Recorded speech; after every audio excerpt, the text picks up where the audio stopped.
I was like so deep in my own stuff that it took that line to wake me up and say, oh, okay, it's time to get up. It's time to gird up your loins and to move forward with figuring this out, because this is not the end all to be all. Yes, this happened, but it's not over. It's not done.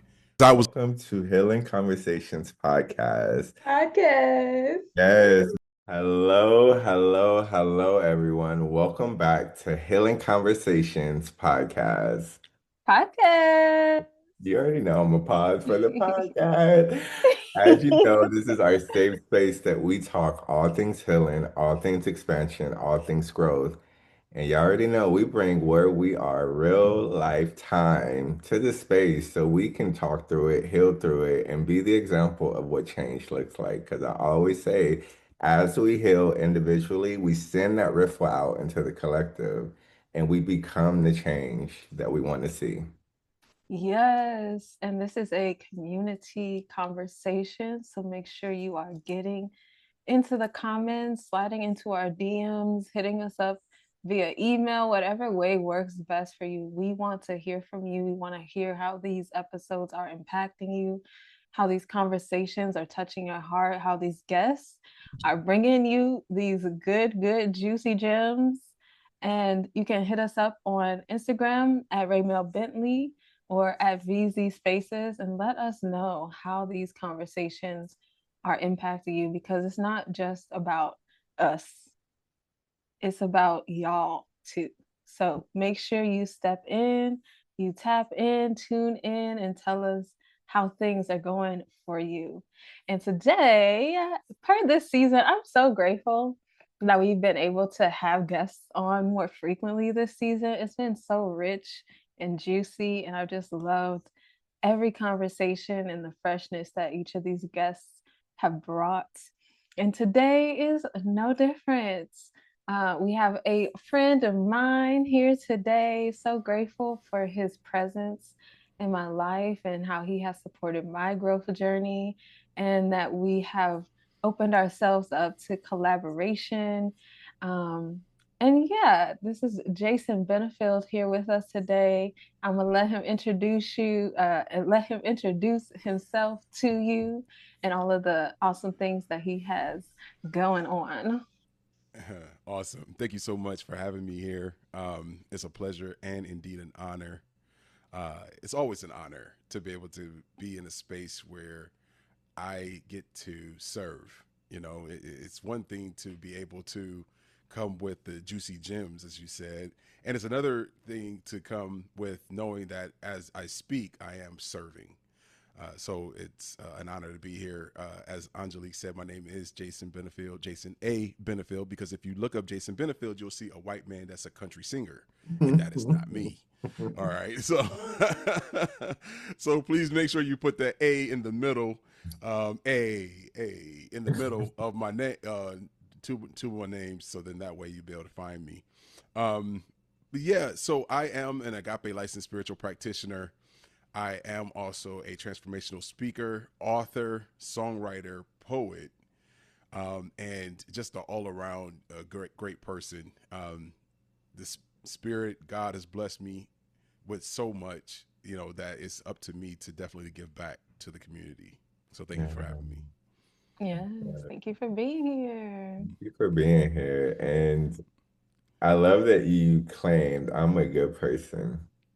Like, own it, claim it, because it's the truth. And I've had the honor to work in the same space with Jason. He took a round of a Ignite Your Speaking, the group that I coach in, and being able to witness like you in that process was a gift to be a part of. And your vibration, it speaks the words that you said. You are a good person because it's good energy that I feel whenever I'm in exchange with you. So grateful to have you on. So grateful to be in this conversation today, because today we are going to go into when we know it's something that we really want to do, but we may feel like we don't want to do it or we can't do it, but we're like, I got to try because I know that I can do it.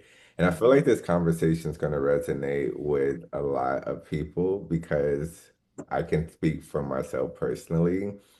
There has been a time where I would give up, that I wouldn't see if I could, that I wouldn't even give myself that chance to even try because of my old conditioning, from my old belief systems of you can't do that, you're not able, you're not capable.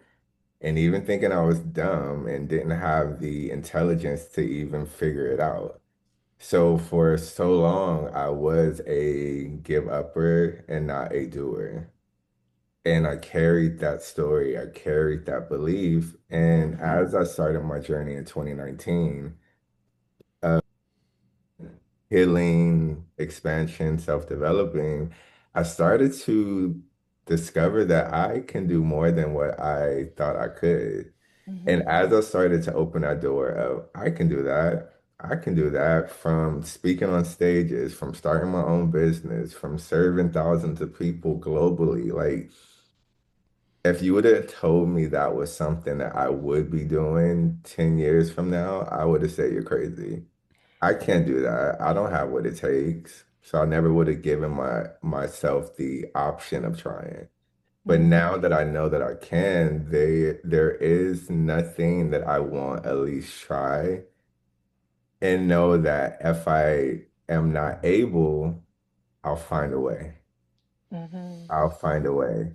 And I know in life we sometimes have a tendency to give up. And it's not on the thing, but when you get to the root, it's on ourselves. We're telling ourselves that I don't have the tools, I don't have the beliefs, I can't take the action. And that becomes the wall that a lot of people become stuck in. Hmm. And what happens? What you are, you will attract. So then we're around a bunch of other people who, oh, you can't do that, I can't do that. And then it becomes we can't do that. And then you're in Mm-hmm. communities of can't do. And then when someone comes in, it's like, no, you can do it.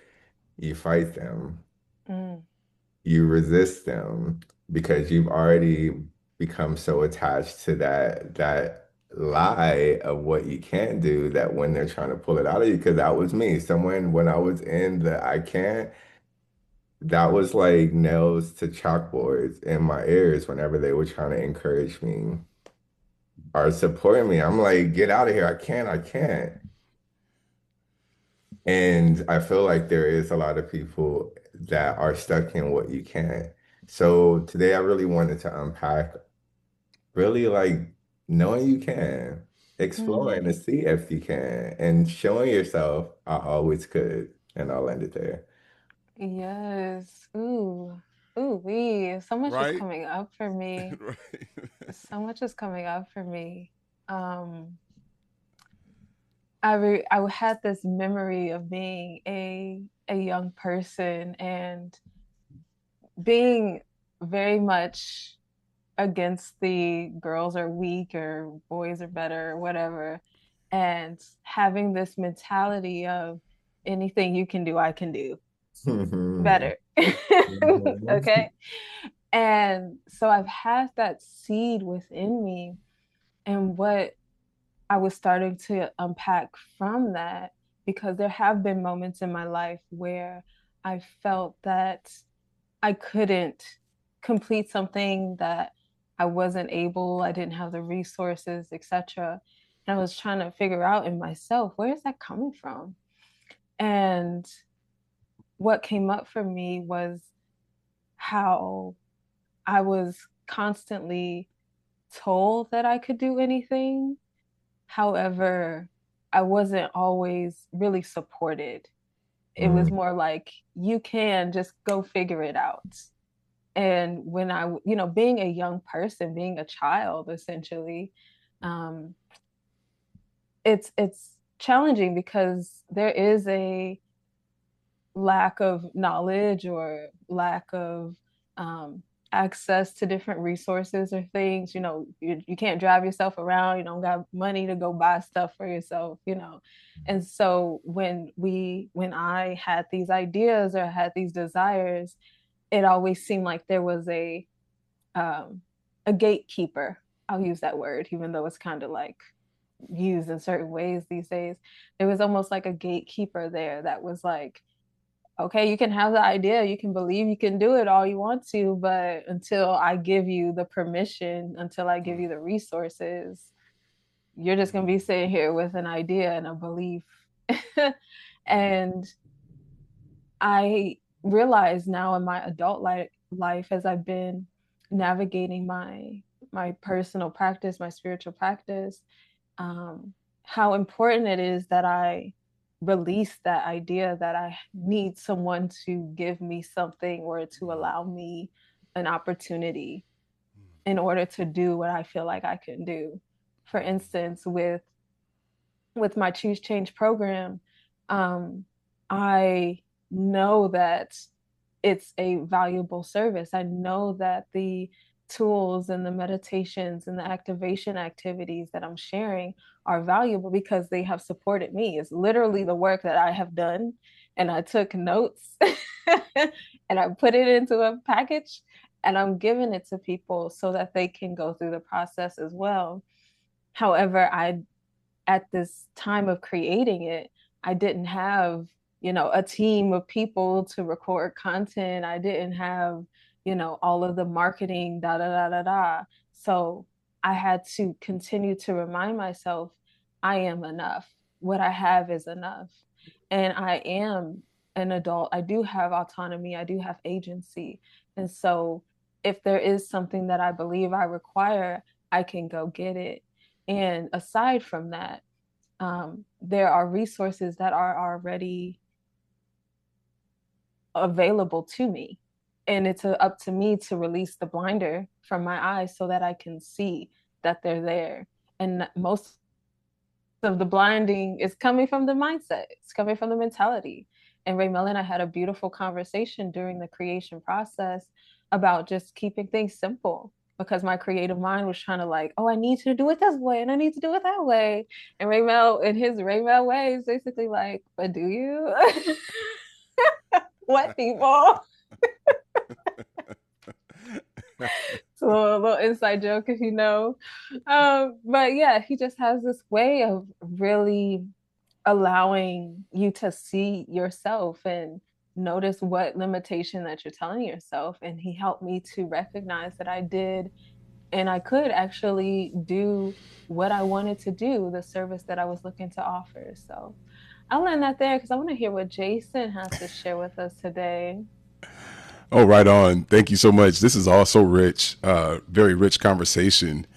And, it was very interesting, even when Ray Mel brought up the Speak and Write, not Speak and Write, it was the Ignite program with Lisa Nichols. And I got a chance to just be around some excellent, awesome coaches like Ray Mel during that time that I was involved before the funds kind of ran out on me in that moment. Went through a huge hard transition that just really took me out personally because I wasn't expecting it. It was totally unexpected, the whole thing. And Angelique knows a little bit about the that time in my life last year. And I will say that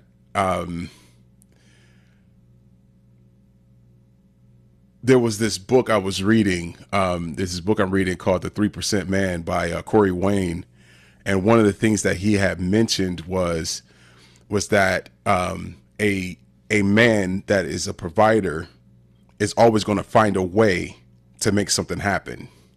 Mm. And I was like, because I was like so deep in my own stuff that it took that line to wake me up and say, oh, okay, it's time to get up. It's time to gird up your loins and to move forward with figuring this out, because this is not the end all to be all. Yes, this happened, but it's not over. It's not done. Right. So what they say, lace up your bootstraps and let's go. Let's start moving forward. And I just like, I liken all of this just to the ability to not give up and give in just because something took place. Yes, take a moment to feel into that moment, feel into that downtime that has taken place, and figure out okay, so what happened? What can I do differently? What can I do better? How can I really work towards what I need to work towards in order for me to be not only I won't say in the same situation, but in a better situation where you say, okay, moving forward, this will not take place again. I will make sure I'm monitoring this and that. I will have people in my corner that's also going to be able to assist me. Not so much rah rah, but more so like, Jason, get your stuff together, get back on focus. You see what I'm saying? You get people that hold you accountable, for the things in your life. And I'll say, it wasn't always like that for me, because back when I first started, even when I first had the idea of being a transformational speaker, Les Brown was the very first individual who I'll just say it, I idolized him because he was a brother that you saw in front of millions of people, telling them that they can have an exceptional life. And he's in front of individuals that are already supposed to know that, because it was already set up for them to have an exceptional life. But for some reason, somewhere along the way, they forgot. And I said, you know what? I could do that too. I could be that too. And I remember I told somebody very, very close to me who I love dearly, and was just like, oh, that you got to be hungry guy, huh? That's who you're going to follow, that hungry guy. I'm like, yeah, why not? Y'all not telling me how I can do it or what I can do, because you're in the position that I want to be in. But you choose not to tell me and show me how I can be in that position with you. So I'm going to be somewhere where somebody's actually going to show me how I can be in that position. Oh, I don't even know why I went in that direction with this. But I will say that in the moment, though, in that moment, when I made that decision, I started to be introduced to people like Lisa Nichols, coaches like Ray Mel, wonderful people like Angelique, who, in spite of how I show up with her, she still says, come on, Jason, let's go, And so it's like, it's like so wonderful to know that Spirit puts us in alignment with individuals that see us beyond how we show up, that knows that deep down inside, who we are is so much greater than where we are in the moment, and that we can actually present ourselves in a way that's just going to be a blessing, not just to yourself, but to a whole lot of individuals. Mm-hmm.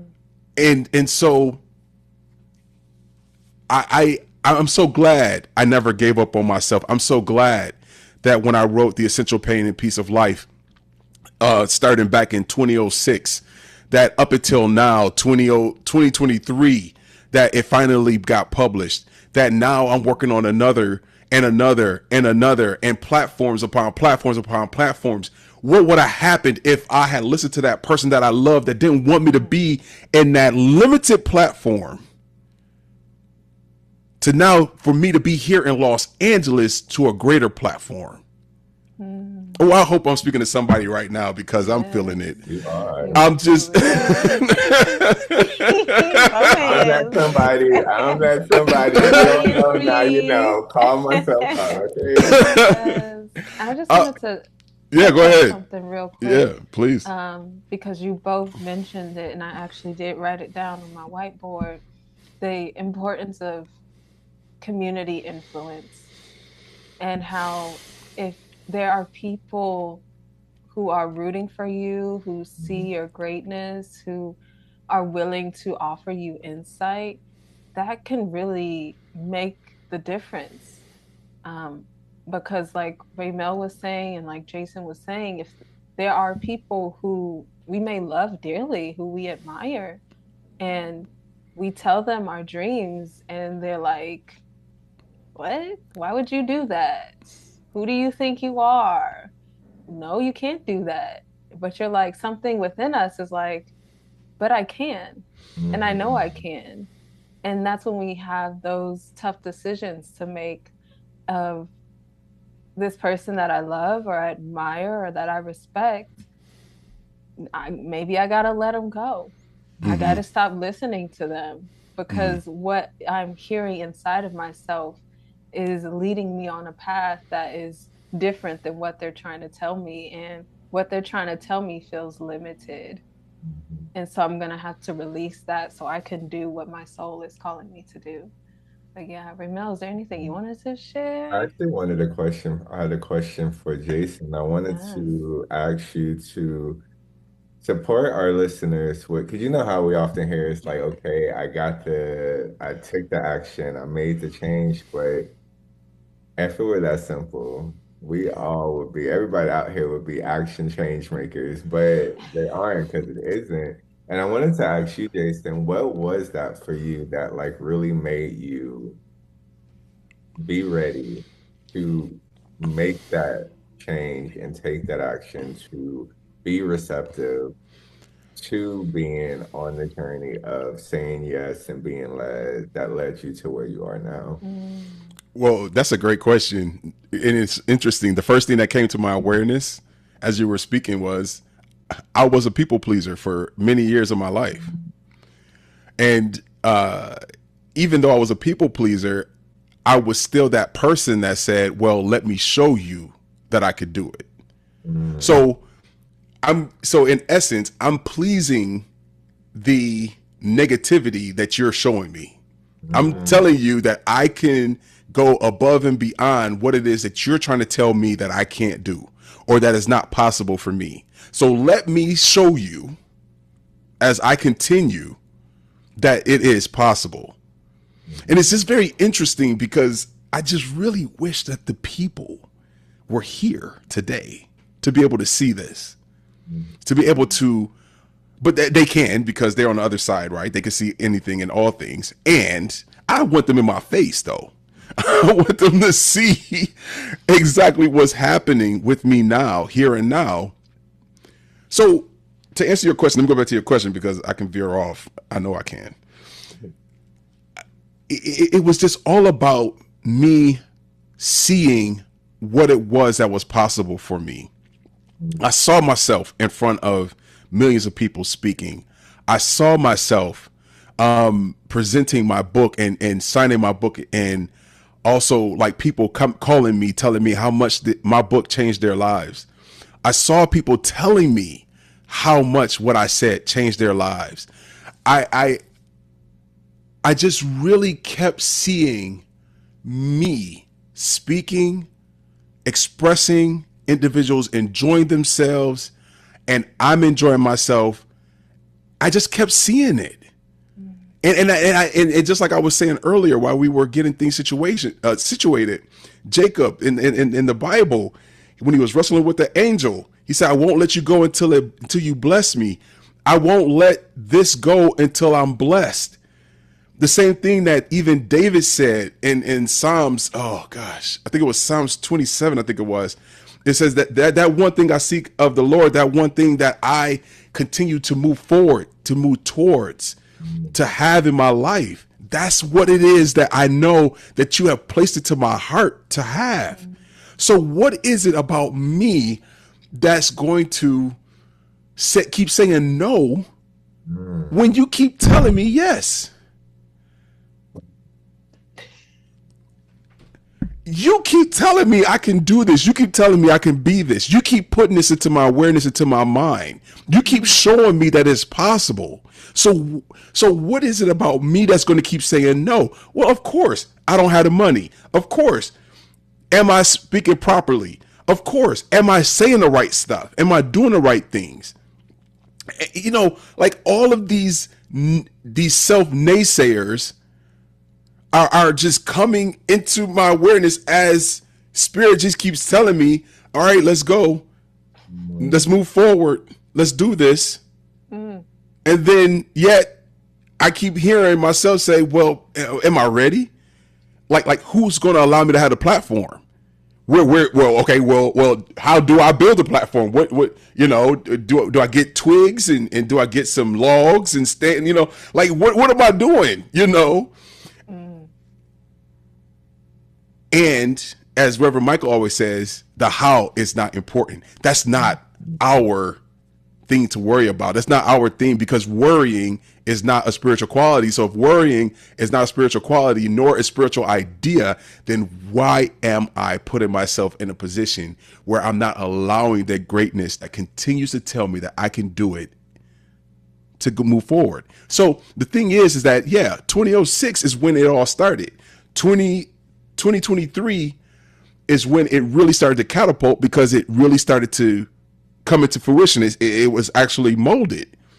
We're in 2026 and things are starting to blossom because more opportunities are presenting themselves. So it's about not letting it go until you can continue to see it just really unfolding in so many different ways. Yes, it's going to take some steps. Yes, it's going to may take some time, because there's going to be moments where you're going to be down and out, like trying to say, well, I tried. It's like, okay, great, you tried. So let's go again. Okay, great, you tried. All right, let's do this again.